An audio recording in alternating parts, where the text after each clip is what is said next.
Hello, my name is June Stanley. I've done a lot of different things in my life. I've done restaurant work, office work, computer work. I taught skiing for a while and taught people how to train their own horses for about 15 years.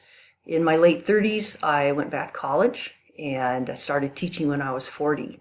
I taught math and science in secondary schools, and what I loved the most was a higher level math, and I love teaching physics. It's so much fun, all the labs and everything. And the students really love it too, most of them. Oddly enough, I also enjoyed teaching students in alternative ed situations, continuation schools, community day schools. Somehow I just really connected with those mostly boys who were either always in trouble or they couldn't learn in a traditional school setting. Some of them had horrible family lives. It was very rewarding to me.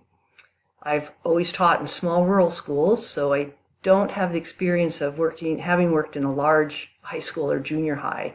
But smaller schools, I think, can offer more opportunity for teachers to be involved in things like curriculum planning and development.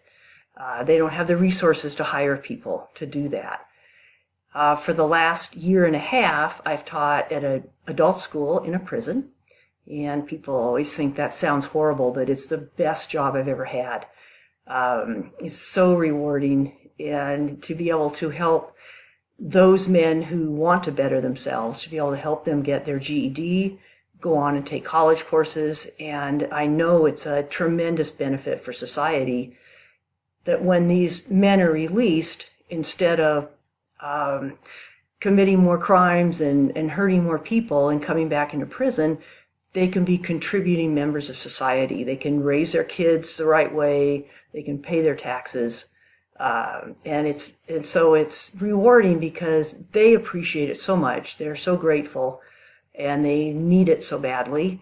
And I feel like I'm helping society also. So I love my job. It's a great job. And I'm looking forward to working with all of you and to learn about curriculum planning and development. Thank you for listening.